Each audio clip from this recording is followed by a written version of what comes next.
Hello मानवा बडी, स्वागत है आपका एक और ज़बरदस्त मानवा एपिसोड में। आज मैं सुनाने वाली हूँ कहानी एलेक्ज़र ऑफ द सन की और ये है इस मानवा का पार्ट 11। तो चलिए जानते हैं बायन की ज़िंदगी की आगे की कहानी।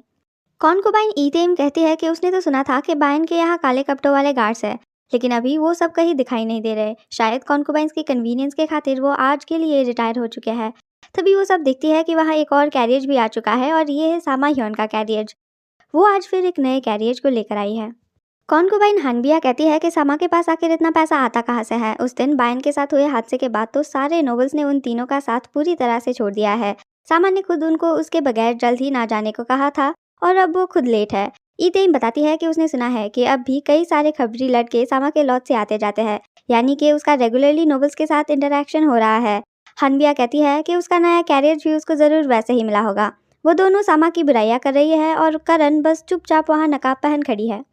ईतेम करण से पूछती है कि उस नकाब में क्या उसको गर्मी नहीं हो रहा, तो करण अपना सर हिलाकर कहती है कि नहीं। उसके गर्दन तक ढकने वाला एक लंबा रोब और ऊपर से एक नकाब, शायद वो अफवाह सच है कि करण बीमार है। ऊपर से वो बोल भी नहीं सकती। तभी वहाँ सामा उनके पास आ जाती है और उनको ग्रीट करती है। सामा कहती है कि जैसा कि सबको पता ही होगा, लेडी चाइन कुछ दिनों पहले एक बहुत ही भयानक हादसे का शिकार हुई। हानबिया कहती है कि बायन अब लेडी चाइन नहीं, लेडी जोंगिन है, लेकिन ये सुन सामा हंसती है और कहती है कि शायद उसको नहीं पता, लेकिन जब नोबल्स मारे गए थे तो तब हो रहा काउंसिल मीटिंग कैंसिल हो गया था, तो इसका मतलब उस मीटिंग में कही गई चीज़ें अभी अनऑफिशियल है। वो बायन को डिसरेस्पेक्ट नहीं कर रही, लेकिन उसके साथ जो भी हुआ वो उन सब के लिए एक मौका बन चुका है। हाँ, एम्परर अब भी बायन को अक्सर मिलने जाया करते हैं, लेकिन वो ये बस बायन के ऊपर रहम खा रहे हैं। जल्द ही वो अपने कदम उनकी तरफ करेंगे। हानबिया कहती है कि यहाँ ये बात करना ठीक नहीं होगा। सामा कहती है कि एक आपस में तो ऑनेस्ट होते हैं। क्या तुम में से कोई भी है जिसने ये बात ना सोची हो? हम सब यहाँ सरवाइव करने को आई है ना। सामा को तो बस लगा के एक ना एक पॉइंट में किसी ना किसी को तो ये बात कहना ही होता, उनके एम्पायर के फ्यूचर के लिए। बायन के साथ जो भी हुआ वो काफ़ी बुरा हुआ, लेकिन राज्य बायन से ज़्यादा ज़रूरी है। इम्पेरियल कॉन्कुबाइंस होने की वजह से उन सब के ऊपर ये रिस्पॉन्सिबिलिटी है कि वो एम्पायर के बच्चे पैदा करे। इसीलिए सामा ने बायन को वो चिट्ठी लिखा उन सब की तरफ से। हाँ, तभी उसको नहीं पता था कि बायन उनको उससे मिलने देगी। जब बायन ने उसके लेटर का रिप्लाई करा तो वो खुद काफ़ी सरप्राइज़ थी। ईतेम कहती है कि उसको क्यों लग रहा था कि बायन उनसे मिलना नहीं चाहेगी, तो सामा कहती है कि इसलिए क्योंकि बायन को लग रहा होगा कि उसके साथ जो भी हुआ उसका गुनहगार उनमें से ही कोई एक है। हानबिया कहती है कि ये बात आखिर है तो सच्ची, लेकिन सामा बताती है कि ज़रूरी नहीं कि गुनहगार कोई कॉन्कुबाइन ही हो। जो सब इस मामले में शामिल थे उन्हें तो ऑलरेडी सज़ा मिल चुका है ना। सामा को लगता है कि जिन नोबल्स को एम्परर ने मारा था वो सारा इल्ज़ाम उन पर लगा सकती है। लेकिन हानबिया कहती है कि वो सामा की बात से सहमत नहीं है। आखिर अपने ट्रैक्स को छुपाना काफ़ी आसान होता है। सामा हंसती है और कहती है कि अगर उसको वैसा ही लगता है तो वैसा ही सही। वो सबको बता दे कि उसके पास वैसा कुछ भी नहीं है, यानी कि उसके पास रूबिन पाउडर नहीं है, लेकिन उसके पास एक बहुत ही मज़ेदार डॉक्यूमेंट ज़रूर है। ईतेम पूछती है कि कैसा डॉक्यूमेंट, तो सामा कहती है कि बस एक छोटा सा डॉक्यूमेंट जिसको पाउडर बेचने वाले का अकाउंट बुक कहा जाता है। उसमें सारे डिटेल्स है कि किसने कितना और कब रूबिन पाउडर खरीदा। सामा ने काफ़ी मेहनत कर उस बुक को हासिल करा है। ये जान हानबिया काफ़ी गुस्सा है क्योंकि उसने और ईतेम ने उस बेचने वाले से रूबिन पाउडर खरीदा था। ईतेम भी घबराते हुए कहती है कि उनको कैसे पता होगा कि वो असली है कि नहीं। सामा ने खुद सब बनाया भी तो हो सकता है। सामा कहती है कि उनको जो सोचना है वो लोग सोचे। अभी ये बात मायने नहीं रखता कि वो अकाउंट बुक असली है या फिर नकली। मायने ये रखता है कि वो किताब किन चीज़ों से पर्दा उठाता है। ये सुन कोई भी सामा के आगे कुछ नहीं बोल पाता, क्योंकि भले ही उन्होंने बायन पर वो पाउडर यूज़ ना करा हो, उन्होंने उस पाउडर को खरीदा और बस यही बात भी उनके खिलाफ यूज़ करा जा सकता है। सामा कहती है कि इस मामले को बस इतने में ही जाने देना ठीक होगा, इसको और खींचने से कुछ भी अच्छा नहीं होगा, उसका मतलब एम्पायर के फ्यूचर के लिए। सामा कहती है कि उनको अब बायन से मिलने को अंदर जाना चाहिए और वही हानबिया सोचती है कि अगर सच में सामा के पास वो अकाउंट बुक है तो उनको और भी ज़्यादा केयरफुल रहना होगा। हानबिया और ईतेम काफ़ी घबरा चुकी है इस बात को जान, लेकिन लगता है करण को इस बात से ज़्यादा कोई फ़र्क नहीं पड़ रहा, यानी कि उसने शायद वो पाउडर नहीं खरीदा हो। वो लोग अंदर जाने लगती है और हम देखते हैं कि ब्लैक रेट्स रिटायर नहीं हुए, बल्कि वही छुप कर उन पर नज़र रख रहे हैं। अंदर जाने के बाद कॉन्कुबाइंस वही कैनोपी में बैठती है जो बायन ने एम्परर से कुछ दिन पहले मांगा था। भले ही बाहर काफ़ी ज़्यादा गर्मी है, वहाँ बहुत ही ठंडा ठंडा कूल कूल सा है। धूप को रोकने को इसमें सबसे बढ़िया क्वालिटी का रेशम यूज़ करा गया है और वहाँ पर जो बेंच रखा हुआ है उससे भी बहुत अच्छा सा ठंडापन आ रहा है। वो बेंच बनाया गया है द लेजेंडरी आई स्टोन से, जो कि बस एम्परर ही यूज़ कर सकते हैं। तभी हानबिया कहती है कि यहाँ आसपास कोई भी लेडीज़ इन वेटिंग नहीं है क्या? ऐसे मेहमानों को इंतज़ार करवाना बहुत इम्पोलाइट सा लग रहा है। तभी कोई कहता है कि मेहमान, मुझे तो लगा था कि तुम सब यहाँ मुझे अपना रिस्पेक्ट पे करने को आई हो। वहाँ बायान एक काफ़ी लंबा सा नकाब पहन अपना मुंह ढक कर आई है। हानबिया बायन से माफ़ी मांगती है और कहती है कि बायन उसकी बात को बुरी तरह से ना ले। बायन कहती है कि कोई बात नहीं। वो सब को बस वहाँ खड़ा ना होने को कहती है और उनको बैठने को कहती है। वो सब सोच रही है कि बायन ने अपना पूरा चेहरा ही नकाब से ढका हुआ है, शायद उसके चेहरे में रूबिन पाउडर के घाव काफ़ी बुरे हैं। वो सब बैठती है और बायन उनको शेव्ड आइस के साथ कुछ मिठाइयाँ खाने को देती है। सामा उसका शुक्रिया अदा करती है, लेकिन हानबिया और ईतेइम इसको खाने से थोड़ा झिझक रहे हैं। उनको डर है कि बायन ने इसमें कुछ मिलाया ना हो। उनको देख बायन कहती है कि क्या तुमको डर है कि मैंने इसमें जहर मिलाया है? चिंता मत करो, मैं खाने के साथ छेड़खानी नहीं करती। यहाँ हम समझ सकते हैं कि ये रेफरेंस उस बात से भी कनेक्टेड है कि उसकी माँ की मौत इस वजह से हुआ था कि गाँव वालों ने उनके राशन में जहर मिला दिया था। बायन की ये बात सुन वो दोनों कहने लगती है कि ऐसा बिल्कुल नहीं है, उनका मतलब वो नहीं था। तभी करण सबसे पहले उसको खाने लगती है। लगता है कि उसको बायन की बात पर पूरा भरोसा है और अब जब के एक ने खा लिया है तो बाकियों को भी खाना ही पड़ेगा। इसलिए हानबिया और ईतेइम भी घबराते घबराते उसको खाने लगती है। सामा भी उसको खाने लगती है। आइस सीजन को तो अभी कुछ हफ्ते बाकी है। आखिर बायन को अभी आइस कहाँ से मिला? उसने ज़रूर एम्परर से उसको आइस दिलाने की जिद की होगी। बायान तो यहाँ काफ़ी ऐशो आराम से रह रही है। अब जाकर सामा को दिख रहा है कि जब नोबल्स ने उसको सोने और हीरे मोतिया भेजा था तो कि उसने वो सब वापस कर दिया था। अगर किसी के पास ऑलरेडी दुनिया का सबसे अमीर आदमी हो तो उसको नोबल से कोई भी फेवर मांगने की ज़रूरत नहीं होती। सामा बायान से काफ़ी जेलस है। ईतेइम बायन से पूछती है कि क्या वो खुद इसको नहीं खा रही, तो बायन कहती है कि नकाब पहनकर खाना काफ़ी मुश्किल होता है। तेइम कहती है कि क्यों ना फिर वो अपना नकाब हटा ले, तो बायन कहती है कि वो वैसा करना नहीं चाहती। ईतेइम को लगता है कि शायद बायन के घाव काफ़ी बुरे हैं। वो बायन से माफ़ी मांगती है क्योंकि उसको बायन को नकाब हटाने को नहीं कहना चाहिए था। बायन कहती है कि कोई बात नहीं। कुछ देर के लिए फिर वहाँ सन्नाटा छा जाता है। कोई भी कुछ नहीं कह रहा। तभी सामा कहती है कि बायन के साथ जो एक्सीडेंट हुआ वो जानने के बाद वो सभी काफ़ी परेशान और डरी हुई थी। उसको पता है कि चाहे वो सब कुछ भी क्यों ना कहे, बायन के साथ जो हुआ उसको बदला नहीं जा सकता। कितना बड़ा ट्रेजेडी। तभी बायन उसको रोक लेती है। वो कहती है कि लगता है सामा को समझ नहीं आया। उसके साथ जो हुआ था वो कोई एक्सीडेंट नहीं था, बल्कि वो किसी का सोचा समझा गुनाह था। और ये जाहिर है कि इस गुनाह के पीछे के इरादे काफ़ी ही बुरे थे। ये सुन सभी कॉन्कुबाइन्स बिल्कुल चुपचाप लग जाती है। बायन अपने घाव के बारे में अब कुछ भी बातें नहीं करना चाहती। वो सब बीते हुए कल में है। अगर बायन उस दर्द की बातें करती भी है जो उसको झेलना पड़ा, उससे कुछ भी बदल नहीं जाएगा। समा सोचती है कि बायन इस बात को बस ऐसे ही जाने देने वाली है। क्या सच में? समा कहती है कि सच में अंदर की बात को बड़ा बनाकर कुछ फ़ायदा नहीं होगा। अगर बायन चाहती है कि ये बात बस कॉन्कुबाइन्स के बीच में रहे तो वो भी ठीक है। आखिर गुनहगार को ऑलरेडी पकड़कर एम्परर ने मार दिया है। बायन सच में कॉन्कुबाइन्स की सीनियर ऑफिसर के ओहदे में होने के काबिल है। उसकी यही जेनरोसिटी ने ही एम्परर का दिल जीता होगा। हानबिया भी कहती है कि सच में बायन की जेनरोसिटी काफ़ी बड़ी है और ईतेइम कहती है कि उन सबको बायन के जैसा होना चाहिए, उसे सीखना चाहिए। वो सब काफ़ी खुश है कि बायन इस मामले को बढ़ावा नहीं देगी और वो कोई भी मुसीबत में नहीं पड़ेंगी।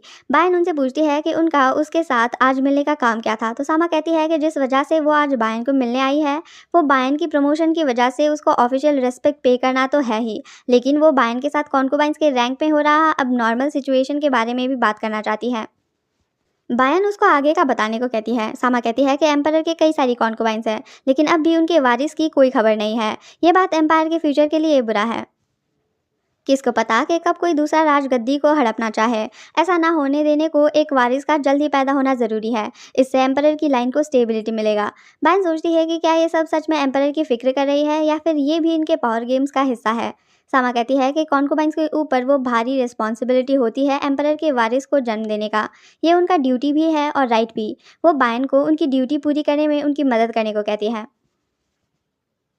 सामा की बात सही है। एम्परर का वारिस पैदा करना एक बहुत ज़रूरी बात है। इतना ज़रूरी कि बायन उसके लिए अपनी खुद को हील करने की शक्तियों को तक गिव अप करने को तैयार है। लेकिन बायन का कोई इरादा नहीं है एम्परर को किसी दूसरी औरत के बिस्तर में धकेलने का।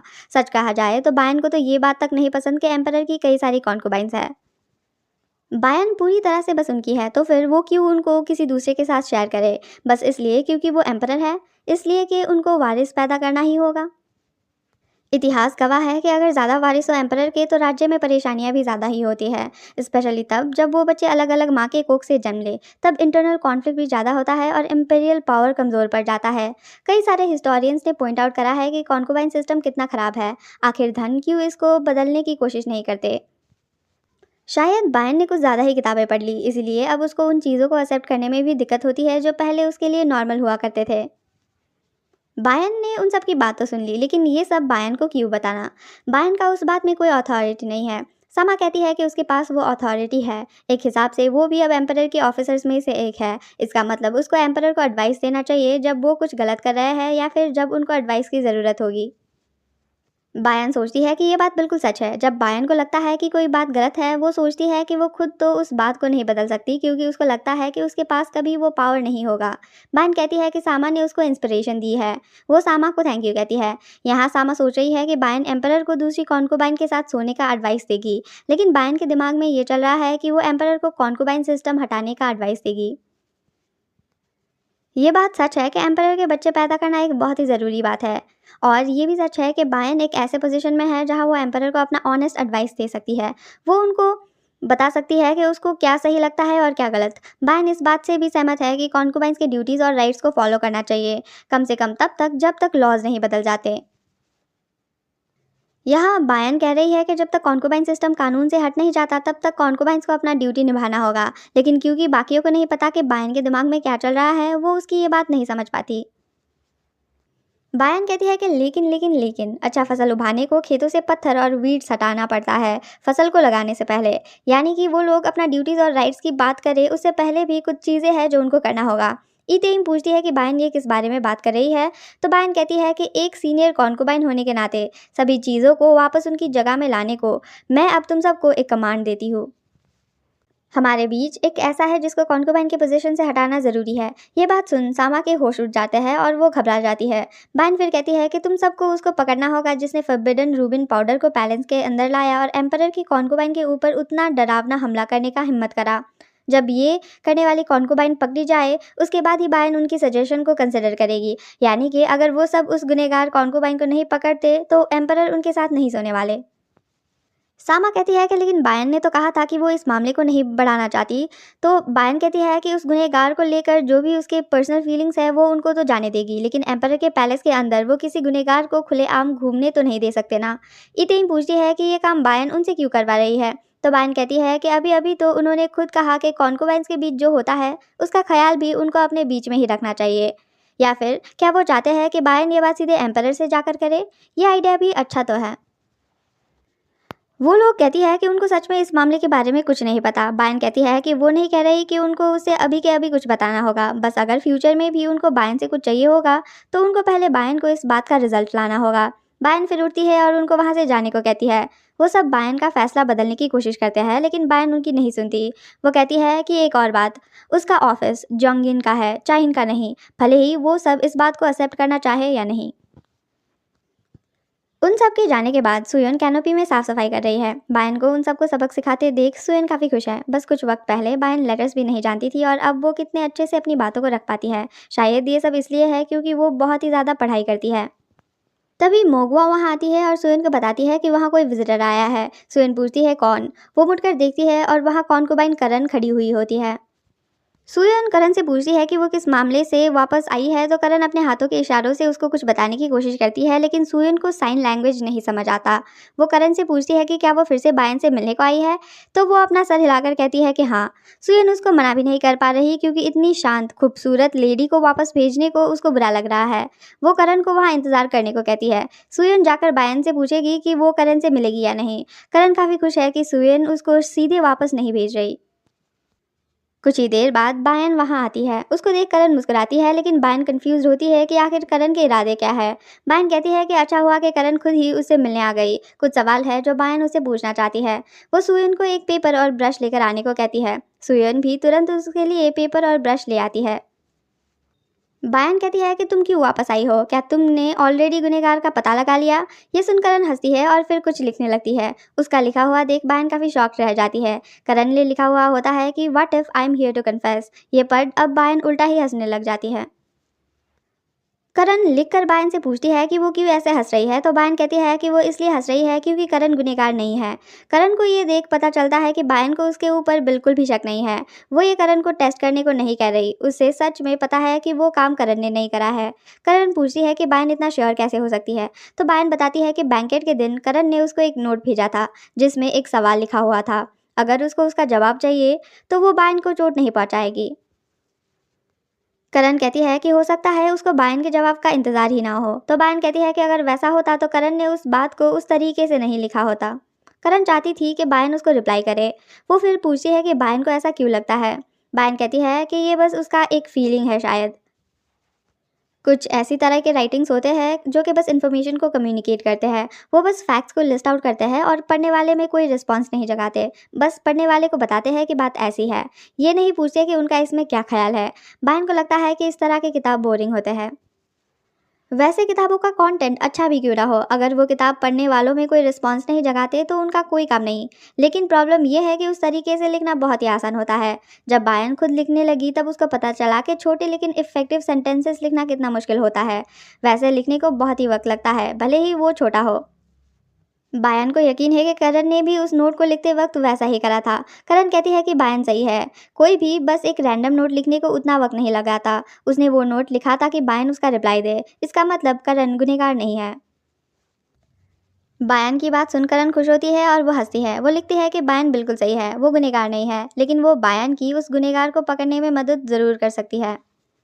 बायन कहती है कि उस गुनहगार को पकड़ने को बायन दरअसल उतनी ज़्यादा इंटरेस्टेड नहीं है। ये सुन करण काफ़ी शॉक्ड रह जाती है और उसको समझ ही नहीं आता कि बायन ऐसा क्यों कह रही है। बायन बताती है कि जब वो उस गुनहगार को पकड़ ले तो सब खत्म हो जाएगा, लेकिन वो इतना जल्द ही इस मामले को निपटाना नहीं चाहती। करण फिर कहती है कि वो बायन की मदद कर सकती है। बायन पूछती है कि किस तरह की मदद। करण लिखती है कि उसको अनगिनत चीज़ें याद रहती है। अगर बायन उसको अपने साइड में रखे तो वो बायन के लिए एक बहुत ही बड़ी सपोर्ट बनकर दिखाएगी। वो फिर लिखती है कि जब वो अगली बारी बायन से मिलने आए तो वो बायन को वो सारी चीज़ें दिखाएगी जो उसको याद है। अगर तब करण की काबिलियत बायन को पसंद ना आए तो बायन उसका मदद लेने से इनकार कर सकती है। बायन फिर से एक बार कहती है कि उसको मदद की ज़रूरत नहीं है, लेकिन करण कहती है कि बायन को जल्द ही उसकी मदद चाहिए होगा। ऐसा नहीं लग रहा कि करण ये सब एम्परर का फेवर पाने को कर रही है। बायन पूछती है कि करण क्यों उसको मदद करना चाहती है। करण कहती है कि इसलिए क्योंकि वो बायन के करीब होना चाहती है। बायन पूछती है कि क्यों, तो करण फिर से कुछ लिखने लग जाती है। बायन उसका लिखा देख रही है और कुछ ही वक्त में करण लिखकर ख़त्म कर जाती है। उसने लिखा हुआ है कि अब मुझे पूरा यकीन है कि आप ही एक अकेली इंसान हो जो मेरी विशेष को पाने में मेरी मदद कर सकती है। ये पढ़ बायन सोच में पड़ जाती है कि आखिर करण ये क्या कह रही है। फिर दूसरे सीन में बायन बस अभी अभी सोकर उठी है और सुयन उसको तैयार होने में मदद कर रही है। तभी एम्परर वहां आते हैं और पूछते हैं कि क्या बायन तैयार हो चुकी है। उनको देख बायन काफ़ी खुश होती है। एम्परर कहते हैं कि बायन का वेट लॉस हो रहा है, लेकिन बायन को तो नहीं पता चल रहा। एम्परर अपने हाथों से बायन का चेहरा पकड़े हुए है और वो दोनों एक दूसरे को काफ़ी प्यार से देख रहे हैं। लेकिन तभी कबाब में हड्डी एम्परर का अटेंडेंट म्योंगा अपना गला साफ करते हुए एम्परर का ध्यान अपनी ओर करता है और इशारा करता है कि एम्परर को जल्दी करना होगा। एम्परर का काम आजकल दोगुना बढ़ चुका है क्योंकि अभी मेरिट बेस्ड अपॉइंटमेंट सिस्टम की तैयारियां चल रही है। इसका मतलब उनके पास बायन के साथ बिताने को, उसको पढ़ाने को कम वक्त होता है आजकल। लेकिन वो बायन को पढ़ाना नहीं छोड़ सकते। किसी दिन जब बायन हेगे बन जाएगी तो उसको सारे डोमेस्टिक अफेयर्स को संभालना होगा। बजटिंग से लेकर हायरिंग तक सारी चीज़ों का ख्याल उसको खुद रखना होगा। उसका काम दूसरों के बनाए डॉक्यूमेंट्स में स्टैंप लगाना होगा, लेकिन फिर भी बायन को उसे पढ़ना, उसको समझना और अच्छा जजमेंट देने के काबिल होना चाहिए होगा। भले ही इतना ज़्यादा काम के ऊपर उसको पढ़ाना एम्परर को और भी थका देगा, वो फिर भी बायन की हर हिसाब में मदद करना चाहते हैं, तब तक जब तक वो एक ट्रस्टेड और रेस्पेक्टेड हेगे नहीं बन जाती। एम्परर बायन को अपने खाने को स्किप ना करने को कहते हैं। बायन कहती है कि वो कभी भी अपना मील्स स्किप नहीं करती, लेकिन एम्परर कहते हैं कि आजकल बायन फुल मील्स के खाने के बदले हर वक्त शेव्ड आइस खाती है। उसको क्या लगा कि उनको ये बात पता नहीं होगा। बायन सोचती है कि एम्परर को ये बात कैसे पता चल गया। शायद उनको बायन को आइस देना ही नहीं चाहिए था।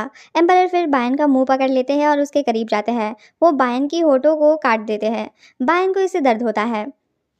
उसको काटने के बाद वो फिर उसको किस करने लगते हैं, लेकिन इस बारी बायन उनके होठ काट देती है। वो कहती है कि देखा कैसे दर्द होता है, अब अगर आपने मुझे काटा तो मैं भी तुरंत आपको काट दूंगी। वो लोग फिर एक दूसरे को चिढ़ाने लगते हैं, लेकिन म्योंगा फिर एक बारी खांसने लगता है। बायन समझ जाती है कि म्योंगा चाहता है कि बायन जल्दी एम्परर को यहाँ से वापस भेजे क्योंकि एम्परर काफ़ी बिजी होंगे। अब बायन को एम्परर को जाने देना होगा। वो एम्परर को देखती है, वो क्यों इतने अलग है। गनक गांव में औरतें कहती थी कि एक आदमी का प्यार बहुत पतला होता है, उसको एक दिन के लिए बाहर धूप में छोड़ दो तो उसमें दरार आने लग जाते हैं। लेकिन एम्परर उनकी कहानियों के आदमी के जैसे बिल्कुल भी नहीं है। उल्टा ही जैसे जैसे दिन बीत रहे हैं उनका प्यार और भी ज़्यादा बढ़ रहा है। वो पहले भी बायन को बहुत प्यार दिखाते थे, लेकिन आजकल तो उनका प्यार ओवरफ्लो ही हो रहा है। बायन को अक्सर ये बात काफ़ी अमेज़ करता है कि एम्परर उसको कितना ज़्यादा प्यार करते हैं, लेकिन वो बस इस बात को लेकर खुश नहीं हो सकती क्योंकि धन एम्परर है और उनको कई ज़्यादा काम होते हैं करने को। अगर वो बस बायन को ज़्यादा अटेंशन दे तो लोग उनके पीठ पीछे बातें करने लगेंगे। बायन की माँ ने काफ़ी सफ़र करा क्योंकि उनकी बेटी अब नॉर्मल है। बायन नहीं चाहती कि धन के साथ भी वैसा ही हो। और हिस्ट्री में हर एम्परर का करा हर एक चीज़ को लिखा जाता है। जिस किताब को वो अभी पढ़ रही है उसमें भी वैसे रिकॉर्ड्स है। एम्परर के सारे अचीवमेंट्स, उनके हार, स्कॉलर्स का उनके काम को लेकर क्रिटिसिज्म सब लिखा जाता है। बायान धन के रिकॉर्ड्स में धब्बा नहीं बनना चाहती। वो चाहती है कि आने वाली जनरेशन्स में भी धन को एक कैपेबल एम्परर माना जाए, जो कि वो सच में है भी। बायान को ये मेक श्योर करना होगा कि एम्परर का रेपुटेशन को उसकी वजह से कोई चोट ना पहुंचे। बायान एम्परर को उनकी उंगली मांगती है। अब वो उनको दिखाएगी कि असली में काटना होता क्या है। एम्परर कहते हैं कि क्या सच में, और उसको अपनी उंगली दे देते हैं। बायान उनकी उंगली लेती है और उसको ज़ोर से काटती है। एम्परर ये देख काफ़ी हैरान रह जाते हैं क्योंकि उनको नहीं लगा था कि बायान सच में उनको उतनी ज़ोर से काट देगी। कुछ ही पल बाद वो ज़ोर ज़ोर से हंसने लगते हैं। वो बायान को पकड़ते हैं और उसको किस करते हैं। ये बस एक किस है, लेकिन बायान का दिल काफ़ी ज़ोर ज़ोर से धड़क रहा है। फिर कुछ ही देर बाद एम्परर वहाँ से वापस अपने काम में चले जाते हैं। कहीं और करण सोचती है कि योर हाइनेस, आपको जल्द ही मेरी मदद की ज़रूरत होगी। दूसरे सीन में सुयन बायन को बताती है कि उसको मिलने को कोई आया है। सुयन ज़्यादातर लोगों को वापस भेज देती है ये कहकर के अगर वो बायन से मिलना चाहते हैं तो वो एक ऑफिशियल अपॉइंटमेंट ले, लेकिन अगर वो ऐसा नहीं कर रही तो वो एक ही इंसान हो सकता है। बायन सुयन से पूछती है कि क्या वो कॉन्कुबाइन करण है, तो सुयन कहती है कि हाँ। बायन सुयन को उसका अंदर भिजवाने को कहती है। वो दोनों बैठ जाती है और बायन ने फिर से नकाब पहन लिया है क्योंकि बाकियों को बस इतना पता है कि उस पर रूबिन पाउडर अटैक हुआ था। किसी को ये नहीं पता कि उसके पास खुद को हील करने की शक्तियाँ हैं। करण हर रोज़ की तरह आज भी काफ़ी खूबसूरत दिख रही है, लेकिन अब बायन को पता है कि उसके भोले से चेहरे के पीछे कुछ तो प्लान छुपा हुआ है। बायन कहती है कि वो पहले कुछ पूछना चाहती है। करण ने कहा था कि बायन को जल्द ही उसकी मदद चाहिए होगा। क्या इसका ताल्लुक इस बात से है कि आजकल एम्परर काफ़ी बिजी हो चुके हैं? करण इशारा करती है कि हाँ। एम्परर ने कभी बायन को जाहिर होने नहीं दिया, इसलिए उसको पता भी नहीं था कि एम्परर कितने बिजी हैं। अगर उस दिन म्योंगा ने उसको ये बात नहीं बताया होता तो उसको कभी भी पता नहीं चलता क्योंकि एम्परर उतना बिजी होने पर भी उसको पहले जितना ही वक्त देते हैं। म्योंगा ने खुद आकर बायन को से रिक्वेस्ट करा होता है कि वो एम्परर को कहे कि वो अपने लेसन्स किसी और से लेना चाहती है ताकि एम्परर अपने काम में ध्यान दे पाए। बायन को नहीं पता था कि एम्परर के पास अभी वक्त नहीं है, और जिस दिन से उसको पता चला है वो बात हमेशा उसके दिमाग में खेल रहा है। ये बात करण को कैसे पता चला कि बायन को उसकी ज़रूरत होगी? करण ने कहा था कि वो बायन की मदद करना चाहती है, और वो इसलिए क्योंकि वो खुद बायन से कुछ चाहती है, लेकिन बायन को उसकी मदद की कोई ज़रूरत नहीं है। उसको अभी बस पेशेंस और एफर्ट चाहिए और बाकी कुछ भी मायने नहीं रखता। करण बायन को देख मुस्कुराती है। बायन कहती है कि उसको वैसा कल तक लग रहा था, लेकिन आज उसके थॉट्स अलग है। करण की काबिलियत आखिर क्या है, ये जानने के बाद हो सकता है कि बायन को सच में उसकी मदद चाहिए हो। लेकिन यहाँ प्रॉब्लम ये है कि करण बायन को भरोसेमंद नहीं लगती और बिना उसको भरोसा किए वो करण के साथ काम नहीं कर सकती। तो इतना कहने पर बायन को लगता है कि उनको एक दूसरे से कम ही सीक्रेट्स रखना चाहिए। वो पूछती है कि क्या ये करण को मंजूर है, तो करण अपना सर हिलाकर कहती है कि हाँ। बायन को ये शायद थोड़ा अजीब लग रहा है कि करण उसकी हर बात को बिना किसी सवाल के मान रही है। बायन के मन में करण के लिए कुछ सवाल थे, लेकिन आज करण को देखने के बाद वो उससे एक नया सवाल पूछना चाहती है। बायन कहती है कि उस दिन बैंकेट में तुमने मुझे एक मैसेज भेजा था। उस लेटर के अंत में साइन करा गया था किसी हान के नाम से। बायन जानना चाहती है कि ये हान कौन है। बायान का ये सवाल सुनकर पहली बार थोड़ा चौंक सी जाती है। वो लिखकर बताती है कि जब वो छोटी थी तब लोग उसे हान कहकर पुकारा करते थे। वापस उसके घर में सभी उसको ज़्यादातर हान कर कर बुलाया करते थे। शायद इसीलिए उसने गलती से उस लेटर में भी हान नाम से साइन कर लिया। ये बात तो उसको भी नहीं पता थी कि उसने लेटर में हान के नाम से साइन करा है। बायान को ये थोड़ा अजीब लगता है कि एक अजनबी को भेजे नोट में उसने अपना पुराना नाम यूज़ करा, लेकिन ऐसा लग नहीं रहा कि करण झूठ बोल रही है। बायान कहती है कि अब करण का टाइम है उसे सवाल पूछने का। करण कहती है कि आगे बढ़ने से पहले क्या मैं आपसे एक फेवर मांग सकती हूँ। बायान पूछती है वो क्या फेवर चाहती है। करण अपने स्लीव्स को हटाती है और दिखाती है कि उसके हाथों में एक चोट लगा हुआ है। ये देख बायान काफ़ी शॉक्ड होती है। बायन को लगता है कि ये उसके लिए एक मुसीबत होने वाली है। अगर वो करण का घाव हील करने से मना कर दे तो उसको शक होगा कि बायन सच में एक सीईओ है भी या नहीं। लेकिन अगर बायन उसको हील करती भी है तो भी करण को शक होगा, क्योंकि बायन को उसे खुद के खून से हील करना होगा। बायन फैसला करती है और फिर एक चाकू लेती है। वो उस चाकू से अपनी उंगली काटती है और अपना खून करण के घाव में डालने को आगे बढ़ती है। लेकिन तभी करण बायन का हाथ पकड़ लेती है। कुछ ही देर में बायन का वो कट खुद ब खुद हील हो जाता है। करण को बायन का हाथ पकड़ता देख हसन और गायरांग बायन की ओर जाने लगते हैं, लेकिन बायन उनको वहीं रहने को इशारा करती है। भले ही करण के हाथ काफ़ी मुलायम और सुंदर दिखते हैं, उसका ग्रास्प काफ़ी मजबूत है। बायन पूछती है कि करण आखिर ये क्या कर रही है, लेकिन ऑब्वियस सी बात है कि करण बोल तो नहीं सकती। बायन करण को उसका हाथ छोड़ने को कहती है और करण उसका हाथ छोड़ देती है। वो लिखती है कि क्या वजह है कि बायन ने वो नकाब पहना है। यही उसका बायन के लिए सवाल है। बायन समझ जाती है कि करण ने उसका हाथ शायद इसलिए पकड़ा था ताकि वो बायन के सेल्फ फिलिंग पावर्स का पता लगा पाए। लेकिन वो चोट तो काफ़ी छोटा था, बस इतने से ही शायद करण नहीं सोचेगी कि बायन के रूबिन पाउडर के घाव ठीक हो चुके हैं। बायन कहती है कि उसके चेहरे में रूबिन पाउडर के घाव काफ़ी बुरे हैं। ये बात सुन करण हंसने लगती है। वो लिखती है कि उन्होंने एक दूसरे को बस सच बताने का फैसला करा था। बायन कहती है कि यह बात तो करण को भी पता है कि बायन पर रूबिन पाउडर अटैक हुआ था। करण कहती है कि हाँ, उसको ये बात पता है।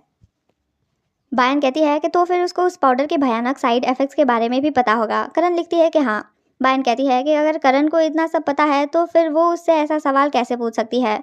उसको पता होना चाहिए कि बायन के चेहरे में रूबिन पाउडर के घाव है, इसीलिए उसने वो नकाब पहना है। करण लिखती है कि वो ये सवाल इसलिए पूछ रही है क्योंकि उसको पता है कि ना ही रूबिन पाउडर और ना ही किसी भी दूसरी किस्म का जहर, उन सब का बायन पर कोई असर नहीं होता। बायन कहती है कि ये कैसा मजाक है। सीईओ लोग के पास दूसरों को हील करने की शक्तियाँ होती है, लेकिन वो खुद को हील नहीं कर सकते। बायन यहाँ अपनी शक्तियों को छुपाना चाह रही है। वो कह रही होती है कि अगर करण इसलिए कंफ्यूज हो रही है क्योंकि बायन का कट उतना जल्द ही ठीक हो गया। वो अपना सेंटेंस खत्म करे उससे पहले ही करण कुछ लिखने लगती है। करण लिखती है, योर हाइनेस, सीईओ पीपल के पास ओरिजिनली खुद को हील करने की शक्तियाँ होती थी। ये देख बायन काफ़ी शॉक्ड है। तो दोस्तों, आज की वीडियो के लिए बस इतना ही। अगर आपको वीडियो अच्छा लगा हो तो प्लीज़ वीडियो को लाइक कर एक कमेंट ज़रूर छोड़ना और साथ ही साथ चैनल को सब्सक्राइब करना मत भूलना, क्योंकि ये है आपका अल्टीमेट मानवा अड्डा।